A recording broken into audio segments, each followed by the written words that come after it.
বাঁকুড়ার ইন্দপুরের এক স্বাস্থ্যকেন্দ্র। এবার মুশকিল হচ্ছে, আপনাকে না বলে দিলে বোঝা মুশকিল এটা স্বাস্থ্যকেন্দ্র, কারণ ফাঁকা হাসপাতাল চত্বর, সেখানে মদের আসর বসে মাঝে মধ্যে। আচ্ছা, কর্মীরা বা ডাক্তাররা তারা কোথায় থাকবেন?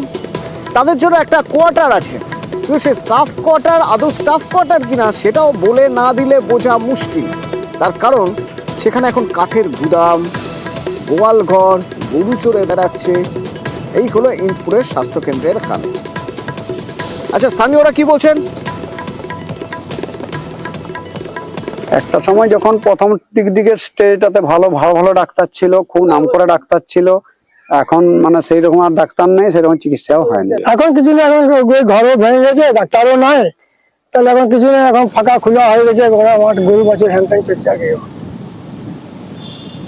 প্রিয়ব্রত, একটা সময় এই স্বাস্থ্যকেন্দ্রে চিকিৎসক ছিলেন, নার্সরা ছিলেন, স্বাস্থ্যকর্মী ছিলেন, এলাকার মানুষ তারা পরিষেবা পেতেন। হঠাৎ কি থেকে কি হয়ে গেল এমন যে আজ এই স্বাস্থ্যকেন্দ্রের এই হাল? দুর্ভাগ্যজনক এই কথাটাই কিন্তু বলছেন স্বাস্থ্যকর্তারাও। তারাও দাবি করছেন এখানে একসময় ডাক্তার ছিলেন, চিকিৎসা হতো, ডেলিভারি হতো এবং বিভিন্ন ধরনের যেসব ছোটোখাটো অপারেশন সেগুলোও কিন্তু পেতেন এই গুণনাথ হসপিটালে। যে পাশাপাশি যে 8 থেকে 10টি গ্রাম রয়েছে তারা কিন্তু চিকিৎসা পেতেন। কিন্তু হঠাৎ করেই যে একজন চিকিৎসক ছিলেন তিনি উচ্চশিক্ষার জন্য চলে গিয়েছেন এবং সেই কারণেই ফাঁকা হয়ে যায় এই হাসপাতালের চিকিৎসা পরিষেবা। কিন্তু এটাই প্রশ্ন যে চিকিৎসা পরিষেবা নিতে আসবে হাসপাতালের মানুষজন এবং সেখানে চিকিৎসা হবে, এটাই স্বাভাবিক নিয়ম। কিন্তু সেখানে দেখা যাচ্ছে যে হাসপাতালে যে কোয়ার্টার রয়েছে সেখানে কোথাও গোয়াল, কোথাও আবার কাঠ মজুত করে রাখা হয়েছে, কোথাও আবার অবৈধ যারা মদ্যপায়ী তাদের আড্ডার জায়গা, যেখানে মদের বোতল ঢুকে বেড়াচ্ছে। কিন্তু হাসপাতালের বেড রয়েছে, হাসপাতালের ইনফ্রাস্ট্রাকচার রয়েছে। মানুষজন দাবি করছেন যেভাবে আগে হাসপাতালে চিকিৎসা পরিষেবা পেতেন সেরকম চিকিৎসা পরিষেবা পেলে তাদেরকে 20 কিলোমিটার দূরে ইন্দপুর ব্লক প্রাথমিক স্বাস্থ্য কেন্দ্রে যেতে হয় না, আর 40 কিলোমিটার দূরে বাঁকুড়া সম্মিলনী মেডিকেল কলেজ হাসপাতালেও যেতে হয় না।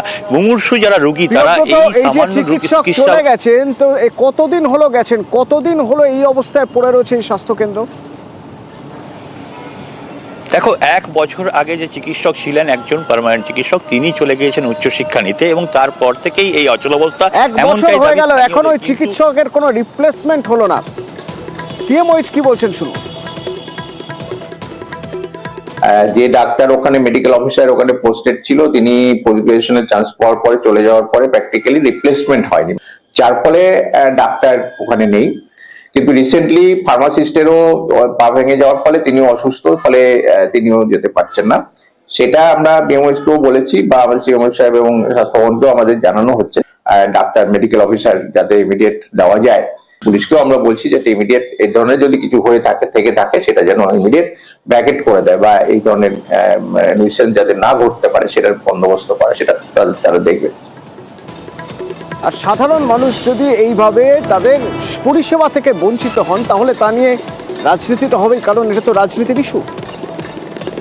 বিগত 10-12 বছর আগে মানুষ পরিষেবা পেত, কিন্তু কোনো এক অজ্ঞাত কারণে এই গত 1 বছর ধরে এখানে ডাক্তার আসা বন্ধ হয়ে গেছে।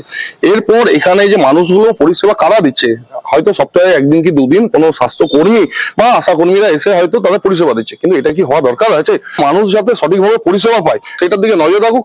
যদি না সেটা হয়, গ্রামের মানুষকে নিয়ে আমরা বৃহত্তর আন্দোলন পথে যাবো এবং রাজ্য সরকারকে আমরা বাধ্য করে দেবো এই হাসপাতাল পরিষেবা দিতে। বিক্ষিপ্ত ঘটনা হয়েছে, আমার জানা নাই, আপনাদের মুখ দিয়ে আমি শুনছি। তাও হয়তো একটা গ্রামীণ স্বাস্থ্য কেন্দ্রের এই ধরনের ঘটনা ঘটেছে। তবে যতটুকু শুনেছি আমি, সেখানকার যিনি দায়িত্বরত মেডিকেল অফিসার আছেন তিনি হয়তো উচ্চতর শিক্ষার জন্য বাইরে গেছেন, একটা গ্যাপ তৈরি হয়েছে। এটা যাতে তাড়াতাড়ি মেটানো যায়, মানুষ যাতে পরিষেবা পায়, ওখানে যাতে একটা সুষ্ঠু ব্যবস্থা চালু হয়, এই জন্য আমরা সিওএইচকে নিশ্চয়ই অনুরোধ করবো, তাকে এই ব্যাপারটা দেখার জন্য আমরা বলবো। আর একটা হাসপাতালের খবর দিই আপনাদের, চন্দ্রকোনা গ্রামীণ হাসপাতাল। এই হাসপাতালে মিশন নির্মল বাংলা প্রজেক্টের শৌচাগার হয়েছিল, কিন্তু সেই শৌচাগার এখনো তালা বন্ধ করে রাখা আছে। কেন? তাহলে আর সেই শৌচাগার বানিয়ে লাভ কি হলো? যে টয়লেটে মানুষ সুবিধাই পাবেন না সেই টয়লেটের লাভ কি? সুকান্ত রয়েছেন আমার সঙ্গে, সরাসরি সুকান্ত বলতে পারবেন। সুকান্ত, হাসপাতাল কর্তৃপক্ষ কিছু বলছে, সমস্যাটা কোথায়? সাফাইয়ের সমস্যা, সাফাই কর্মী পাওয়া যাচ্ছে না, নাকি কারো কোনো নির্দিষ্ট নির্দেশে এইভাবে তালা বন্ধ? দেখো অতনুদা, মিশন নির্মল বাংলার পক্ষ থেকে প্রায় লক্ষাধিক টাকা খরচা করে চন্দ্রকোনা পৌরসভা এই চন্দ্রকোনা যে গ্রামীণ হাসপাতাল তার চত্বরে কিন্তু শৌচাগার তৈরি করেছিলেন। কিন্তু হাসপাতাল কর্তৃপক্ষ যেটা দাবি করছেন যে এই শৌচাগার তৈরি করার পর তাদের হাতে হস্তান্তর করা হয়নি এখনো পর্যন্ত, অর্থাৎ শৌচাগারটি উদ্বোধন বা চালু করাই হয়নি।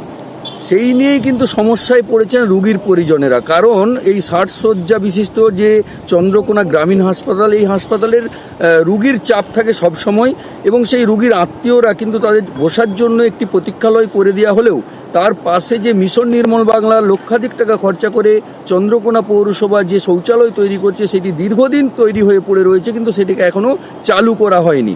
এই নিয়েই কিন্তু কেন চালু করা হয়নি কিছু জানা যাচ্ছে সুকান্ত, কেন চালু করা হয়নি? দেখো তনুদা, চন্দ্রকোনা পৌরসভার পৌরপিতা প্রতিমা পাত্র অবশ্য দাবি করেছেন যে খুব দ্রুত এই শৌচালয়টি চালু করে হাসপাতাল কর্তৃপক্ষের হাতে দেওয়া হবে, কিন্তু এই শৌচালয়ের রক্ষণাবেক্ষণ কারা করবে এই নিয়ে একটা সমস্যা রয়েছে।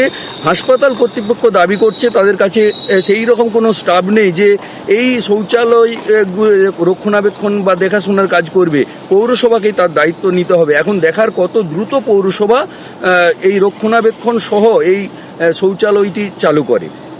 অতনুদা, সমস্যা তো সবই আছে, সবই সমস্যা আছে, সমস্যার সমাধানটা করে দিলে ভালো হয়। এই তো এখানে যেটা নতুন শৌচাগার তৈরি হয়েছে হয়ে পড়ে আছে, এখনো চালু হয়নি, কি বলবেন? চালু করতে পারলে ভালো হয়, আর কি বলবো। আপনারা পেশেন্ট যত দ্রুত চালু হবে ততই তো আমাদেরই লাভ হবে, না চালু হলে আমরা কি বলবো।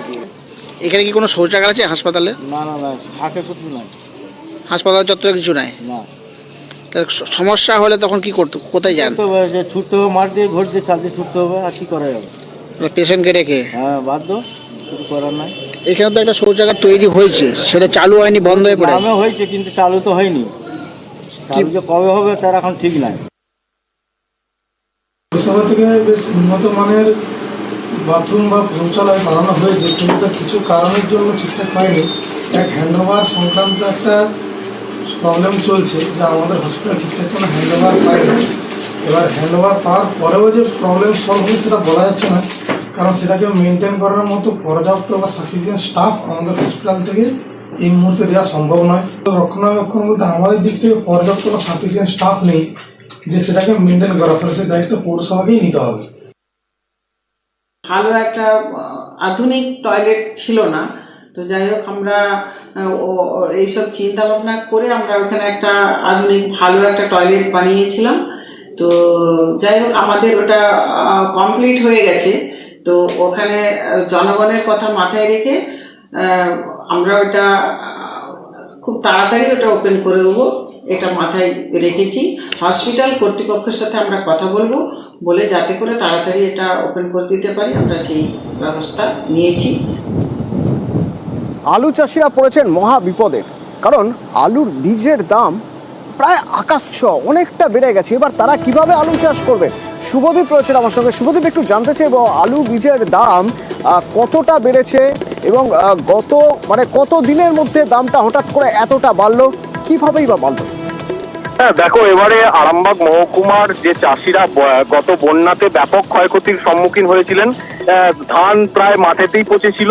এবার শীতের মরশুম পড়তেই কিন্তু এই এলাকায় আলু চাষ অধিকাংশ জমিতেই হয়, কিন্তু যখন আলু চাষের মরশুম শুরু হয়েছে, আলু চাষের জন্য যখন জোর কদমে প্রস্তুতি শুরু হয়েছে, তখন বীজের দাম কিন্তু অনেকটাই বেড়ে গেছে। অন্যান্য বছর যেখানে এক বস্তা আলু বীজ 1800 থেকে 2000 টাকার ভিতর থাকে, সেখানে এবছর প্রায় ডবল, 3800 থেকে 4000 টাকা বস্তা পিছু আলু বীজের দাম। এই মুহূর্তে আরামবাগ মহকুমার যে আলু চাষ হয় মূলত পাঞ্জাব থেকে কিন্তু আলু বীজ আসে, সেই বীজের দাম কিন্তু 4000 থেকে প্রায় 4000 ছাপিয়েও গেছে অনেক সময়। এক্ষেত্রে চাষিরা যেটা দাবি করছে প্রশাসনের কাছে, যে আলুর যখন দাম বাড়ে তখন সরকার থেকে বিভিন্ন টাস্ক ফোর্স নিয়োগ করে সেটা নিয়ন্ত্রণ করা হয়। তাই এক্ষেত্রেও আলু বীজের দাম নিয়ন্ত্রণে যদি প্রশাসন সচেষ্ট হয়, তাহলে চাষিরা এই মুহূর্তে উপকৃত হবেন। অতনু, ধন্যবাদ।